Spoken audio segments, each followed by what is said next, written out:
Hello दोस्तों, आज हम लोग सामान्य ज्ञान जनरल नॉलेज की 10,000 प्लस इंपॉर्टेंट एमसीक्यू सीरीज को देखेंगे, वो भी हिंदी में, जो आपको SSC, banking, railway, UPSC, EMRS जैसे ऑल कॉम्पिटिटिव एग्जाम्स में आपका काफ़ी हेल्प करेंगे।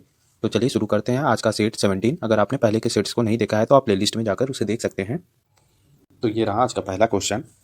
ग्रीनलैंड किस देश का अनभिज्ञ अंग है? तो इसका आंसर है ग्रीनलैंड नॉर्वे का एक अनभिज्ञ अंग है। नेक्स्ट क्वेश्चन है, पवन की गति को मापने वाला उपकरण कौन सा है? तो इसका आंसर है ऑप्शन बी, एनीमोमीटर। यह पवन की गति को मापने वाला एक उपकरण है। ये काफ़ी इंपॉर्टेंट क्वेश्चन है, ये कई बार एग्जाम में आ चुका है, तो याद रखिएगा। नेक्स्ट क्वेश्चन है, रासायनिक रूप में मिल्क ऑफ मैग्नीशिया किसे कहा जाता है? तो इसका आंसर है मिल्क ऑफ मैग्नीशिया। रासायनिक रूप में मैग्नीशियम हाइड्रॉक्साइड को बोला जाता है। नेक्स्ट क्वेश्चन है, पृथ्वी के वायुमंडल का सर्वाधिक घनत्व किस पर होता है? तो पृथ्वी के वायुमंडल का सर्वाधिक घनत्व यह क्षोभ मंडल में होता है, जिसमें हम लोग सांस लेते हैं। नेक्स्ट क्वेश्चन है, राष्ट्रपति का रिक्त स्थान भर लिया जाने होता है, मतलब राष्ट्रपति का रिक्त स्थान भर लिया जाना होता है। ये क्वेश्चन का ये पूछ रहा है कि अगर राष्ट्रपति कोई ना हो तो उसकी जगह को कितने वक्त तक खाली रखा जा सकता है? तो इसका आंसर है लगभग 6 महीने तक खाली रखा जा सकता है। उसके बाद कोई ना किसी को उस पर बैठाना ही पड़ेगा, नया राष्ट्रपति चुनना ही पड़ेगा। नेक्स्ट क्वेश्चन है, अंतर्राष्ट्रीय न्यायालय के न्यायाधीशों की पदावधि कितने वर्ष का होता है? तो इसका आंसर है 9 वर्षों का। तो याद रखिएगा, ये अंतर्राष्ट्रीय न्यायालय की बात हो रही है। यहाँ पे जो जज होते हैं वो 9 वर्षों के लिए पद पर रहते हैं। नेक्स्ट क्वेश्चन है, विश्व में ट्रेड ऑर्गेनाइजेशन का प्रथम मंत्रिवर्गीय सम्मेलन कहाँ हुआ था? तो इसका आंसर है सिंगापुर में विश्व में ट्रेड ऑर्गेनाइजेशन का प्रथम मंत्रिवर्गीय सम्मेलन हुआ था। नेक्स्ट क्वेश्चन है, संविधान में दोनों सदनों की संयुक्त बैठक का प्रावधान किस अनुच्छेद में है? तो देखिए, ये काफ़ी अच्छा क्वेश्चन है, संविधान से रिलेटेड है, संविधान के अनुच्छेद से रिलेटेड है, इसलिए ये काफ़ी अच्छा क्वेश्चन होता है। तो इससे कई क्वेश्चन बनते हैं। एक संयुक्त बैठक कौन बुला सकता है? तो यह राष्ट्रपति बुला सकते हैं। और अगर पूछे कि दोनों संयुक्त बैठक की अध्यक्षता कौन करता है, तो वह करते हैं लोकसभा अध्यक्ष करते हैं। तो याद रखिएगा, इसका आंसर है 108वें अनुच्छेद में दोनों सदनों की संयुक्त बैठक का प्रावधान है। नेक्स्ट क्वेश्चन है, इलाहाबाद के स्तंभ में किसकी उपलब्धियां उत्कृष्ट है? तो इसका आंसर है समुद्रगुप्त की। नेक्स्ट क्वेश्चन है, आर्यभट्ट और बहार मिहिर की विख्यात नाम किसके युग से ये पूछ रहा है, आर्यभट्ट और बिहार महिर के सुविख्यात नाम किसके युग के साथ संबंधित है, या किसके युग के शासनकाल में आर्यभट्ट या बहार महिर थे? तो इसका आंसर है गुप्त वंश के शासनकाल में बहार महिर और आर्यभट्ट थे। नेक्स्ट क्वेश्चन है, आयुर्वेद के वैद्य चिकित्सा का भगवान की से मानते थे, मतलब किसे मानते थे चिकित्सा का भगवान की? तो इसका आंसर है ऑप्शन सी, धन्वंतरी को आयुर्वेद के वैद्य चिकित्सा का भगवान की मानते थे। नेक्स्ट क्वेश्चन है, भारतीय नेपोलियन की उपाधि किसने धारण की थी? तो इसका आंसर है भारतीय नेपोलियन की उपाधि समुद्रगुप्त ने धारण की थी, और चंद्रगुप्त द्वितीय ने विक्रमादित्य की उपाधि धारण की थी। तो ये दोनों याद रखिएगा, चंद्रगुप्त द्वितीय और समुद्रगुप्त, ये दोनों इंपॉर्टेंट है, ये कई बार एग्जाम्स में ऑलरेडी आ चुका है। नेक्स्ट क्वेश्चन है, उत्तर गुप्त युग में जो विश्वविद्यालय प्रसिद्ध हो गया था वह कौन था? तो इसका आंसर है नालंदा विश्वविद्यालय काफ़ी प्रसिद्ध हो गया था, और याद रखिएगा इसी में वेनसोंग आके शिक्षा भी लिए थे। नेक्स्ट क्वेश्चन है, चोल वंश का शहर उरेयूर क्यों प्रसिद्ध था? तो इसका आंसर है चोल वंश का शहर उरेयूर यह मोती के लिए काफ़ी प्रसिद्ध था। ये काफ़ी अच्छा क्वेश्चन है। नेक्स्ट क्वेश्चन है, चंद्रगुप्त द्वितीय के समय कौन सा यात्री भारत आया था? तो इसका आंसर है चंद्रगुप्त द्वितीय के समय फाहियान आए थे, ऑप्शन ए। और वेनसोंग आए थे हर्षवर्धन के समय में, और इब्न बतूता आए थे, यह मोरक्को के निवासी थे, और ये तुगलक वंश में आए थे, मोहम्मद बिन तुगलक के शासनकाल में आए थे। नेक्स्ट क्वेश्चन है, मौर्य वंश का अंतिम राजा कौन था? तो इसका आंसर है मौर्य वंश का अंतिम राजा तो बृहद था, ऑप्शन ए। नेक्स्ट क्वेश्चन है, कश्यप मांतंग ने बौद्ध धर्म को भारत से बाहर कहाँ प्रचारित किया? तो ये काफ़ी मोस्ट इंपॉर्टेंट है, याद रखिएगा। जो बौद्ध धर्म का बाहर ये कहाँ लेके गए थे? कश्यप मांतंग ने यह चीन में लेकर गए थे बौद्ध धर्म को, मतलब प्रचार प्रसार किए थे चीन में। नेक्स्ट क्वेश्चन है, ऋग्वेद किस युग में लिखा गया है? तो इसका आंसर है ऋग्वेद या लोह युग में लिखा गया है। नेक्स्ट क्वेश्चन है, श्रावस्ती 16 महाजनपद में से किस महाजनपद की राजधानी थी? तो इसका आंसर है यह कौशल की मतलब 16 श्रावस्ती जो थी यह कौशल महाजनपद की राजधानी थी। नेक्स्ट क्वेश्चन है, निम्नलिखित में से कौन संक्रमित बीमारी नहीं है? कौन सी संक्रमित बीमारी नहीं है? तो ये साइंस का क्वेश्चन है। तो इसका आंसर है इसमें से एलर्जी जो है यह एक संक्रमित बीमारी नहीं है, बाकी मलेरिया, इन्फ्लुएंजा और पोलियो ये सभी संक्रमित बीमारियां हैं। नेक्स्ट क्वेश्चन है, पोलियो बीमारी का कारण है? तो इसका आंसर है पोलियो बीमारी का कारण विषाणु है, ऑप्शन सी। आप चाहें तो वीडियो को रोककर पहले खुद आंसर दें, उसके बाद आंसर को देखें। नेक्स्ट क्वेश्चन है, BCG का टीका दिया जाता है? तो ये भी मोस्ट इंपॉर्टेंट है, कई बार एग्जाम में आ चुका है। BCG का टीका किस लिए दिया जाता है?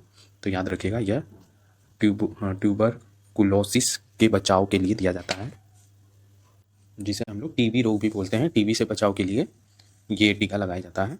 चलिए नेक्स्ट क्वेश्चन है, एंटीबायोटिक दवाएं प्रभावित करते हैं? तो इसका आंसर है एंटीबायोटिक दवाएं यह जीवाणुओं को प्रभावित करती हैं। नेक्स्ट क्वेश्चन है, निम्नलिखित में से कौन जीवाणुओं द्वारा उत्पन्न होने वाली बीमारी है? तो इसका आंसर है इसमें से टिटनेस एक ऐसी बीमारी है जो जीवाणुओं द्वारा उत्पन्न होती है। नेक्स्ट क्वेश्चन है, ट्यूबरकुलोसिस नाम की बीमारी उत्पन्न होता है? तो इसका आंसर है यह बैक्टीरिया द्वारा उत्पन्न होता है। नेक्स्ट क्वेश्चन है, रोग को संचित करने वाले जीव कहते हैं, मतलब किस रोग को संचित करने वाले जीव कहते हैं? तो इसका आंसर है रोगवाहक। जो रोग को संचित करने वाले जीव होते हैं उन्हें रोगवाहक कहते हैं, जो एक आदमी से दूसरे आदमी में फैलाता है और जिस माध्यम से फैलाता है, जो जीव उसका माध्यम बनता है, उसे रोगवाहक बोलते हैं। नेक्स्ट क्वेश्चन है, संक्रामक रोगों के फैलने का माध्यम है? तो इसका आंसर है संक्रामक रोगों का फैलने का माध्यम जल और वायु ये दोनों हैं। नेक्स्ट क्वेश्चन है, पोलियो की बीमारी से प्रभावित होने वाले तंत्र हैं? तो इसका आंसर है पोलियो की बीमारी से प्रभावित होने वाले तंत्र हैं तंत्रिका तंत्र, याद रखिएगा ये मोस्ट इंपॉर्टेंट है। नेक्स्ट क्वेश्चन है, पीलिया बीमारी से प्रभावित होता है? तो याद रखिएगा पोलियो और पीलिया दोनों अलग अलग बीमारी हैं। पोलियो तंत्रिका तंत्र को प्रभावित करता है, जबकि पीलिया जो है यह हमारी यकृत को प्रभावित करता है, आंखें पीली हो जाती है हमारी। नेक्स्ट क्वेश्चन है, हमारे शरीर के भीतर पाए जाने वाले प्रतिरक्षा तंत्र है? तो इसका आंसर है हमारे शरीर के भीतर पाई जाने वाले प्रतिरक्षा तंत्र रोगाणुओं से लड़ने की क्षमता है, ऑप्शन ए। फाइलेरिया या नेक्स्ट क्वेश्चन है, फाइलेरिया या एलिफेंसिस का कारण है? तो इसका आंसर है फाइलेरिया या एलिफेंसिस का कारण वायरस होता है, ऑप्शन डी। नेक्स्ट क्वेश्चन है, व्यक्तिगत स्वास्थ्य के लिए आवश्यक है? तो इसका आंसर है इनमें से कोई नहीं। इसका आंसर होना चाहिए इनमें से सभी होना चाहिए था, क्योंकि संतुलित आहार और स्वच्छ जल और अप्रदूषित वातावरण ये सभी चाहिए स्वास्थ्य के लिए। तो आप लोग एक बार अपने से भी चेक कर सकते हैं व्यक्तिगत स्वास्थ्य के लिए क्या आवश्यक है। तो मेरे हिसाब से उपयुक्त में से सभी होना चाहिए, जो ऑप्शन में ही नहीं है। नेक्स्ट क्वेश्चन है, संसद के एक अधिनियम द्वारा लक्षद्वीप, मिनिकॉय और अमिंडी द्वीपों का नाम बदलकर लक्षद्वीप कर दिया गया। तो किस अधिनियम द्वारा हुआ था ये? तो इसका आंसर है 1973 में यह इन तीनों का नाम बदलकर लक्षद्वीप डायरेक्ट रख दिया गया था। मिनिकॉय और अमिंड द्वीपों का नाम अब लक्षद्वीप कर दिया गया है। नेक्स्ट क्वेश्चन है, निम्नलिखित में से किसने शक्ति अभिजात वर्ग शब्द गढ़ा है? तो इसका आंसर है शक्ति अभिजात वर्ग को राइट मिल्स ने गढ़ा है इस शब्द को। नेक्स्ट क्वेश्चन है, अरस्तु के लिए राज्य को एक राजनीतिक राजनेता द्वारा शासित किया जाना चाहिए जिसमें निम्नलिखित गुण हैं। तो इसका आंसर है विवेक, जिसमें विवेक का गुण हो वही एक राजनीतिक राजनेता चुना जाना चाहिए। नेक्स्ट क्वेश्चन है, सरकार का राष्ट्रपति का स्वरूप किसके सिद्धांत पर आधारित है। तो इसका आंसर है ऑप्शन बी, कार्यपालिका की स्वतंत्रता। नेक्स्ट क्वेश्चन है, लोकतंत्र में संसदीय सरकार का सिद्धांत कौन सा नहीं है। तो इसका आंसर है ऑप्शन बी, निश्चित कार्यकाल। यह लोकतंत्र में संसदीय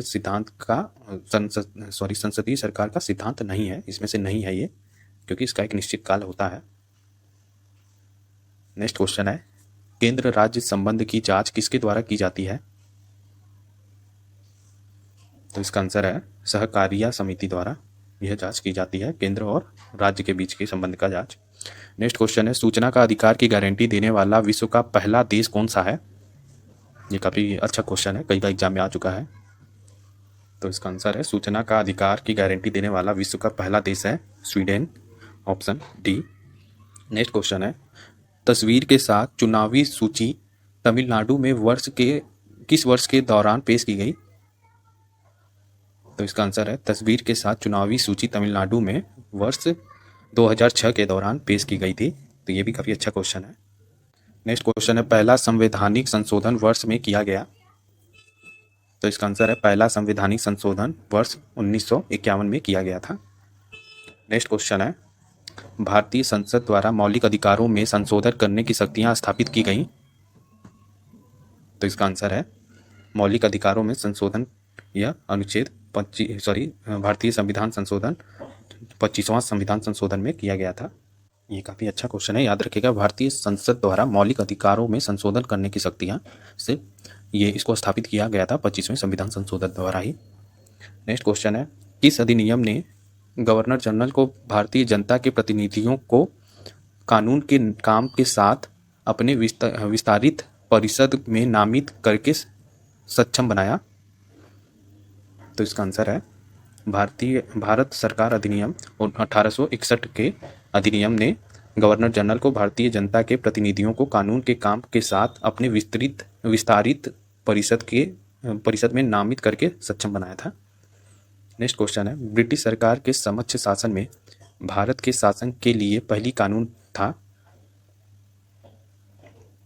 तो इसका आंसर है ब्रिटिश सरकार के प्रत्यक्ष शासन में भारत के शासन के लिए पहली कानून भारत सरकार अधिनियम 1858 था।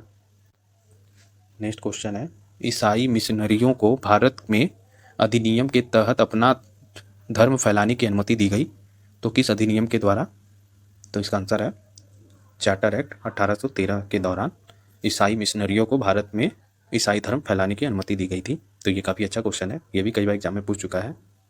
नेक्स्ट क्वेश्चन है, अधिनियम नियमों और विनियमों की व्याख्या कर सकता है, इसका संबंध किस अधिनियम से है। तो इसका आंसर है 1793 के चार्टर एक्ट से है, अधिनियमों और विनियमों की व्याख्या कर सकता है।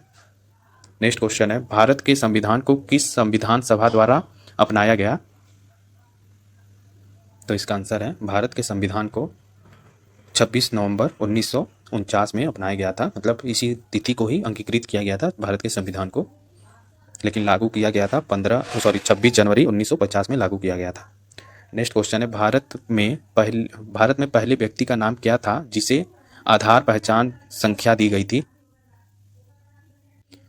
तो इसका आंसर है जिसका पहला आधार संख्या था, तो उनका नाम है ऑप्शन डी, रंजना सोनवड़े। यह भारत के पहले व्यक्ति का नाम है जिसे आधार पहचान संख्या दी गई थी। नेक्स्ट क्वेश्चन है, अंतर्राष्ट्रीय राष्ट्रमंडल दिवस हर साल कब मनाया जाता है। तो इसका आंसर है ऑप्शन सी 24 मई को हर साल अंतर्राष्ट्रीय राष्ट्रमंडल दिवस मनाया जाता है। आज का लास्ट क्वेश्चन है, मैत्री एक्सप्रेस और बंधन एक्सप्रेस ट्रेन भारत को निम्नलिखित में से किस देश से जोड़ती है। तो ये मोस्ट इंपॉर्टेंट है, याद रखिएगा। मैत्री एक्सप्रेस और बंधन एक्सप्रेस ट्रेन यह भारत को बांग्लादेश से जोड़ती है। तो यही था आज का टॉप 50 क्वेश्चन। अगर आपको ये सारे क्वेश्चंस के लेवल अच्छे लगे हों तो प्लीज़ मेरे चैनल को सब्सक्राइब करें और इस वीडियो को लाइक करें। Thank you.